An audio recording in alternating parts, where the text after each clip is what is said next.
Tonight's show is going to be a cracker, so make sure you stay with us. I've got Sandra Lauridsen and Amna Bell from the East of England Agricultural Society. First things first, did I say your names right? Yes. You did indeed, yeah. Oh, thank goodness. How are you both? Fine, thank you. Just kick off and tell me a little bit about what you do, your roles within the society. Okay, so I'm Sandra, and I've been with the Agricultural Society for over 10 years now, and I'm the Education Manager. I'm Amna. I work alongside Sandra, assisting her with all of our different events that we have throughout the year. Okay. For people that don't know, the uninitiated amongst us, what is the East of England Agricultural Society? The East of England Agricultural Society is in Peterborough, and it's a large space of ground that we hold events, agricultural events and commercial events. Truckfest, I'm sure you've heard of. I've heard of Truckfest. Met Wolf from Gladiators there. Oh, he signed my big. Well, I don't know what would you call the thing. I must that they hit admit, each other with? I haven't actually been to Truckfest, so it's a huge area. And the Agricultural Society is the main charity, and the Kids Country is the educational arm of the Agricultural Society. Okay, and that's what we're here to talk about today, Kids Country. Can you give us an overview of the scheme, the initiative? So Kids Country was born in December 2012. We wanted to concentrate more on children's education, and we wanted to develop events that we could help to educate the younger generation. And we've been going since then. We're in our 7th year. One thing I wanted to sort of ask when I saw that I was talking to you, tonight was, do you find that more children are becoming more disconnected from agriculture, the outdoors, the process that goes into making our food, and because they spend so much time on iPads, iPhones, Xboxes, and so on? Absolutely, and it's so scary that children don't know what goes into their food. You can say what's in a chicken nugget, and they won't know. And one of our events that we'll go on to talk about, we have a food and farming day and give children opportunity to taste various fruits, and every single year a child will say they've never tasted an apple before. So it's really shocking. We also do rural skills, and there's so many children who just don't do outdoor activities. They don't want to get their fingers dirty because they've been told by mummy and daddy that they should stay inside, and they just stay inside, play on their iPads. They might have a farming game on their iPad, on their computer, but what they actually know about a farm, or whether they've actually been on a farm, is a different matter.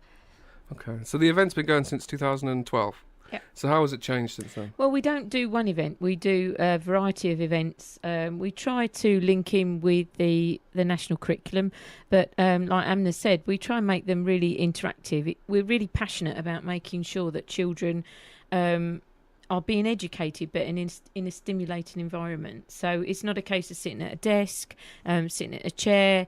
We actively get the children to do things themselves, to actively touch things and grow things themselves. So we do a variety of programs. We work quite closely with different teachers and different groups, and they sort of tell us what they are lacking in the curriculum that they can actually deliver at school, and then we tend to write packages around those certain areas.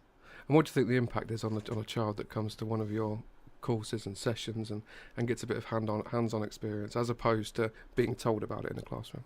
Well, they remember it. I think that's the important bit.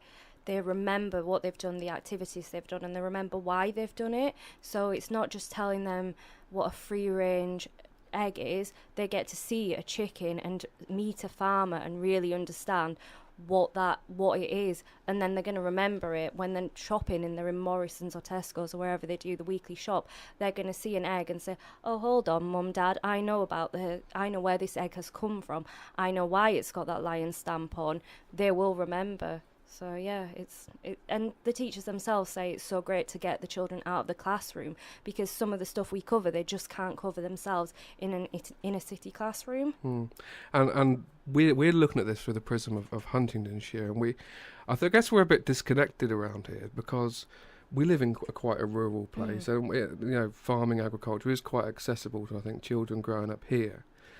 But you have got kids from further afield in the East Midlands and in London, places like that, who just wouldn't get the opportunity to see or hear about these things without classes and sessions like yours. Yeah, we get a lot of schools coming from Luton, for example, Leicester, who will travel quite a fair distance to come to the Food and Farming Day because it's something the children haven't experienced before and cannot experience in those areas. Okay. I was going to ask a question and put you both on the spot then, but I won't. I'll save it. I'll save it. I saw your stomach drop then. Bless you. You work in partnership with business. With local businesses, yeah. Yeah. How do they feed into it? So let me give you an example. Grow Your Own Potatoes. That's one of our events that we do. It's a 2-part event where the first part is mainly about the growing aspect of potatoes, and then we do a harvesting part later on in the season. And when we first came up with the idea, we wanted to get industry professionals in, because there's what better to talk about a subject than an industry professional. And one of the people that we work with is Albert Bartlett's. And they're really, because they know their topic, they're really passionate about teaching children about their product. And they come along every year with ooze of enthusiasm to teach the children all about the growing aspect of the potato. We also work with G's Fresh. They're another commercial business, and they come along and teach the children all about planting their product. Last year it was beetroot, this year it's going to be celery. Amna works very closely with local businesses to do with volunteers. Yeah. How receptive are local business to these initiatives? Do you find it difficult to get them on board, or are they quite keen to get involved? I think once they see the first event, then they want to keep coming back every year. It's just a case of me and Sandra tend to pick up the phone and speak directly, or if we can, we'll go and visit them and explain exactly what we do. But once they're on board, they want to keep coming back every year, especially some of our corporate volunteers. They'll come back and they want to be in the same area because they feel like it's their area now and they thoroughly enjoy it. So yeah, we tend to, once we've got people on board, they tend to stick around. Nice, good. If anyone listening is part of a business, maybe a business owner that would like to get involved, how would they go about? We'd love them to get... The beauty of Kids Country is we really want to embrace with local businesses, be it on an educational level or on a volunteer level. They can either get in contact with us by phone. The East of England agricultural phone numbers 01733 363 514. Or they can visit our website, which is www.kids-country.co.uk. There you go. We'll be giving those details out throughout the show, so don't worry if you missed it just then. We'll also stick them on our Twitter at the end of the show as well. See? After the break, I want you to run through the calendar of events for me, but I'm going to ask the on-the-spot question that I said I wouldn't do. You've been involved with Kids Country for a while. Are there any particular highlights, things that stand out in your mind as that really encapsulate what Kids Country is all about? For me, it's the children's faces. The children's faces when they come to the event, and then the children's faces when they leave the event. They go away with a bag full of education, but it's interactive education. And we feel that we stimulate them and they go away with passion for what they've done. And that, to me, is what my job's all about. Ditto. I mean, the Food and Farming Day, seeing the children, it's so much work that we have to put in and a lot of stress. And myself and Sandra pretty much build the event ourselves. We end up with chipped nails because we will build up literally, but at the end of the day, when you see the children and they're leaving and they're telling you as they're getting on the bus that it was the best day ever, and it was better than when they went to Alton Towers, for example, what can beat that? It's just a brilliant experience. Absolutely. We're going to go to a very quick break now with All Together Now, and we're going to come back out of that break with Harry Styles, formerly of One Direction fame, still on their hiatus, I know. Maybe it'll end soon and we can all go back to normal. Back with you in a few minutes' time then. You're listening to Over to You on HCR 104 FM. It's 25 minutes past 7, and we're back with Sandra and Amna, who are from the East of England Agricultural Society. We've been talking in the first segment all about what they do, and especially about Kids Country and how they are helping children become more involved with the agricultural side of life, but also learning on the job, I think we used to call it, interactive. And we heard about some of their highlights too. What I'd like you to do for me, guys, in this segment is if you could run us through the calendar of events, tell us a bit about some of the things that the local children and those children from further afield are going to be able to get involved with this year. Okay, so our programme of events actually starts in January. We kick off to wake ourselves up and get ourselves back from Christmas with Breakfast Week. And Breakfast Week really started off because a teacher phoned me up and said, Sandra, can you bring a tractor into our school? So I said, yeah, I can bring a tractor into your school, but what's the message behind the tractor? So she sort of said, well, I don't really know. It's a tractor. So I said, for me to bring a tractor into a school, there has to be a clear message behind it. So I went off and came up with Breakfast Week. It was then a national initiative, and it's the only time that we actually go on the road and we actually go into schools. And when we deliver packages, we like to call them, we break them into 4 zones of what we call logical learning. So by the time the children have been through all the 4 zones, they understand the beginning, the middle and the end of whatever the topic is. So Breakfast Week, the beginning is the farmer with the tractor. So it's the farmer talking to the children about what he grows, why he grows it, what's important, but in a really stimulating way. And the children get to go on the tractor and sit by the wheels, and he talks about statistics, but in a really good, fun way. The farmer really enjoys it as much as the children does. And then the second zone is what we call the metre square. So we've had a lot of help from the John Innes Centre, giving us actual facts and figures, but it's actually what we call a metre square of a farmer's field. So we lie a metre square on the ground, and then we talk about inputs and outputs of the metre square to enable the child to understand how much goes into a metre square of seed to how much comes out of a metre square, which then equates to 28 bowls of cereal. For the power of radio, you didn't get to see, but I got a real teacher vibe of sort of eyes over the glasses then, as if I should be, wow, yes, that's amazing. There you go. It is amazing. So we do the metre square, and then we go on from there to talk about meat, because that's a subject that some people don't like to talk about. And what we did is we wrote two packages for the teachers. One was a curly-tailed pig and a weed and a squeak, and the other one was actual. It was, the sow has piglets. They get fed, they get to a certain weight, they get slaughtered, and then they end up as meat. And that's actually the package that all the teachers went for. So in the meat zone, we actually take a vacuum-packed pig's head. The children get to make sausages themselves. So we take a sausage machine, sausage meat. Each child actually gets to make a sausage. They turn it and really, really enjoy it. And then we've got pig puzzles where they actually get to understand the joints of the pig, but again in a fun way. And then the piece de resistance is they actually get to eat a sausage. And we take some rare breed sausages and we take some very good supermarket sausages, and the children get to taste the difference. And they what we call consumer choice. They have a choice of which they prefer. And then Amna runs the other zone. What's your zone, Amna? The pancake zone, the best zone, but I would say that. I didn't think so. So in the pancake zone, we talk about all the different ingredients that go into a pancake.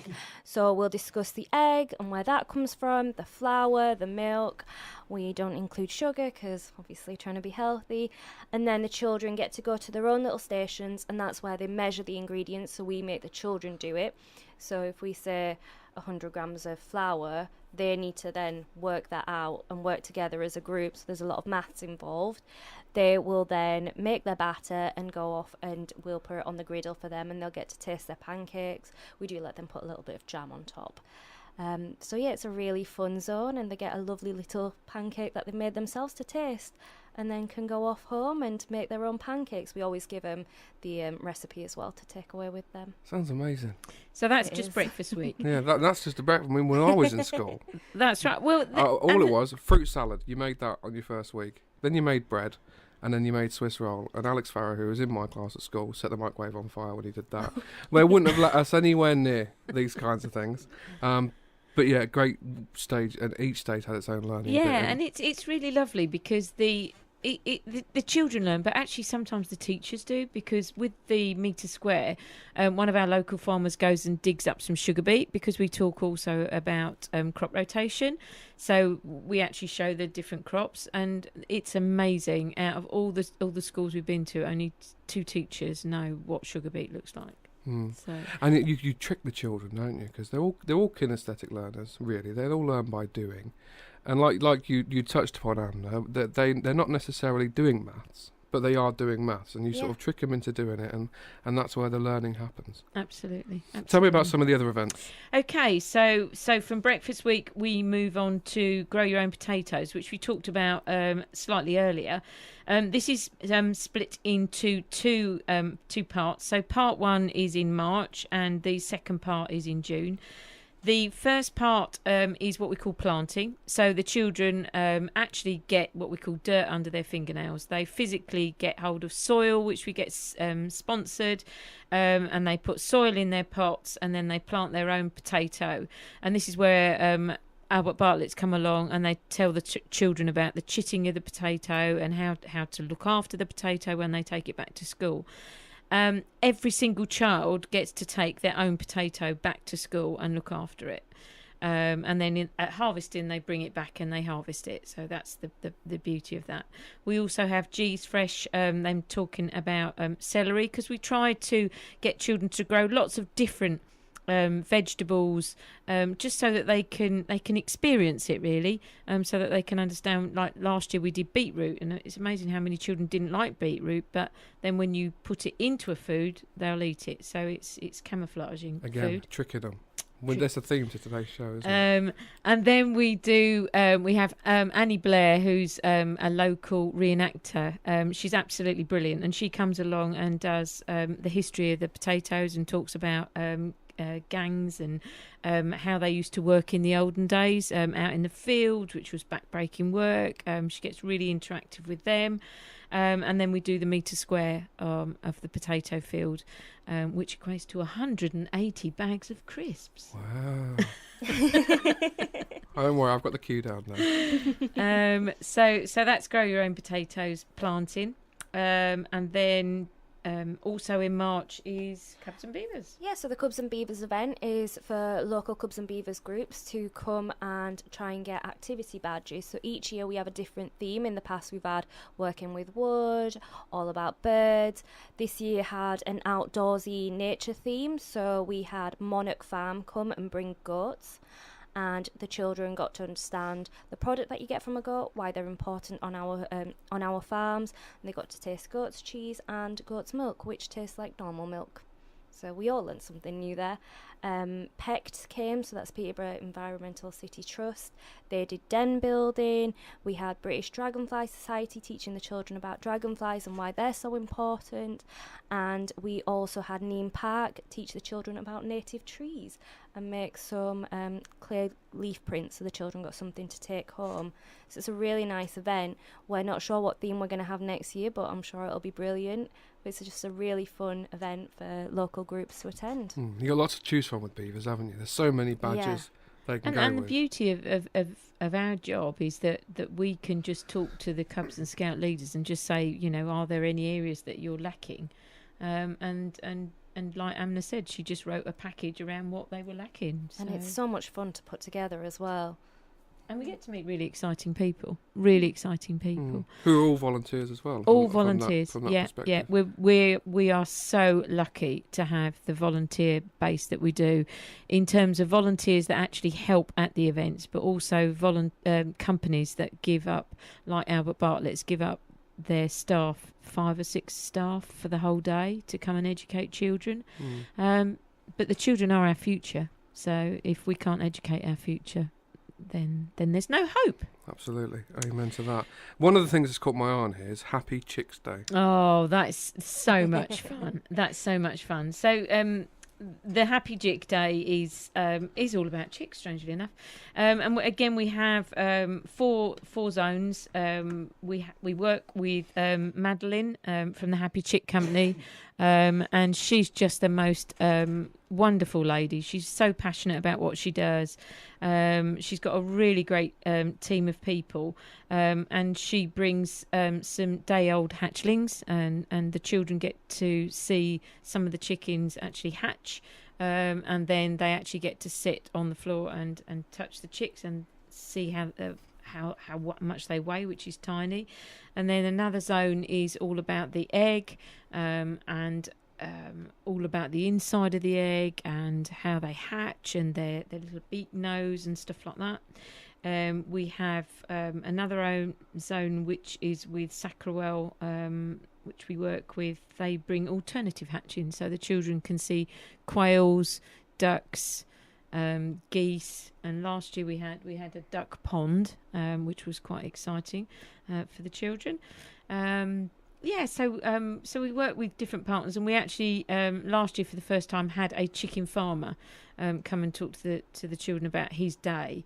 And again, rather than it just be a PowerPoint presentation, we stop and we get the children to turn the radio on, because Farmer Tom his chickens listen to the local radio, and then he dresses in his uniform, and then he has to go through the bio product before he can go into the barn, and then he talks all about what the chickens do, and the kids get really involved in it. So that's another really good day that we do. Absolutely.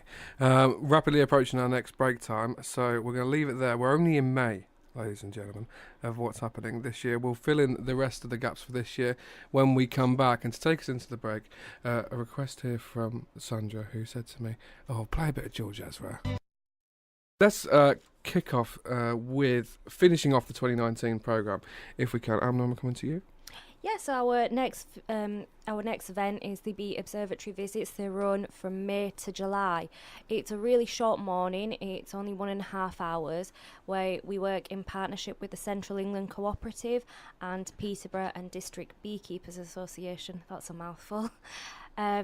It's a lovely morning. The children come and they get to meet real-life beekeepers. They get to learn about the honeybee, why it's so important. I think recently with David Attenborough talking about it, a lot of children are actually clued in now. And then they get to go to the observatory, which is all very safe, and get to see a beekeeper open up a hive. So they understand how the hive works, how a colony works, why the bees protect their queen. And then, they get to taste that honey from that actual hive, and then taste different honeys, so different cooperative honeys, and get to decide which one they like is the best. It's at the showground, we have a little education area, which is just for us. It's a lovely area. We've got wildflower meadow, the honeybees, a dragonfly pond. So the children really enjoy being down there, and it feels like you're very much in nature. And if anyone's listening and they're a green finger and they're in the air and they live close to Peterborough and they're interested in helping us tidy that area up, because it does need a bit of tender love and care at the moment, and they want to find out how they can help. If they're green finger, maybe they finish gardening and they still want to carry on gardening, definitely get in touch with us through Twitter, Facebook, or give us a call and find out how you can help in that area, because so many schools do come for the bee visits and they do really get to appreciate that area. We want it to be as nice as possible for them. Absolutely. And finally, where do we want to go for our next event? Okay, so then the children come back in June with their potatoes, and they learn to harvest them, and that's really exciting because they tip the pot upside down and then they scrabble through the dirt just to see how many potatoes they've got. They bag all the potatoes up and then they take them to be weighed, and then we have a little competition by the best harvest of potatoes between all the children, and then the best school. which the kids love. They also get to make a potato salad, so they actually, again, they've seen the beginning of the growing of the potato, and they finish off by actually eating the potato, not the ones that they've harvested. They take them home, but we do a potato salad, so they actually eat the same variety of potato that they've just harvested. So that's really good. And then what we call our flagship event is the Kids Country Food and Farming Day. This year it's on Friday the 28th of June. We were able to take up to about 7,000 school children. Normally Kids Country events are aged or are geared at Key Stage 1, Key Stage 2. It's a schools event, so unfortunately parents can come along as a helper, but yeah, it's our flagship event, and there's just so much more. I'm going to tell you about it in a minute. Go ahead. Don't wait for me. Don't wait for you. Okay, so the Food and Farming Day is basically split into, believe it or not, 12 different zones at the Agricultural Society. Do you want me to tell you what the different zones are? Yeah, run us through them. We've got 3 or 4 minutes. Okay, so we have the farm to fork area, which is where children actually get actively involved with where their food comes from, and they see big equipment. Zone 2 is all about animals. Zone 3 is our interactive area, and this year, which is really exciting, we've got a World War II duck, which is an amphibious duck, and we're doing a small World War II area. We have a global marketplace, which is normally run by our Marshall Papworth students. We have the history of the working horse area. We have countryside skills, which Amna's already picked up about. We have a scurry driving area. This year we've got a model steam railway, which the children can ride on for free. We have the sheep show. We have a machinery area where children can actually see all the machinery that the farmers use and then actually see a demonstration. We have a potato area, a root veg area, a small display arena, and tractor and trailer rides. In a nutshell. Yeah, you did very well with that. It flowed effortlessly. So well done. Sounds like a packed day for all involved. It's an amazing day. If I was a child, I would love it. So is it all fully booked already? No, we've still got about 1,000 places. So if there's any school teachers listening and they want to bring the children along to the event, we'd love to have you. Again, get in touch with us through Kids Country Twitter, Facebook, and our website.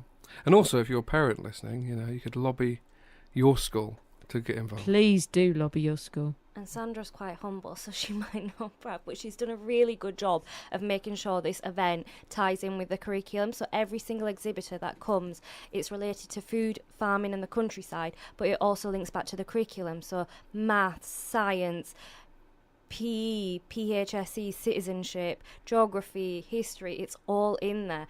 We've got this large document that goes over every single way this event hits the curriculum, so it really is lovely. And I mean, this is something Sandra's put together herself, so well done to her. It's teamwork. But yeah, it really does hit the curriculum in every way, and we love what we do. That's the most important thing.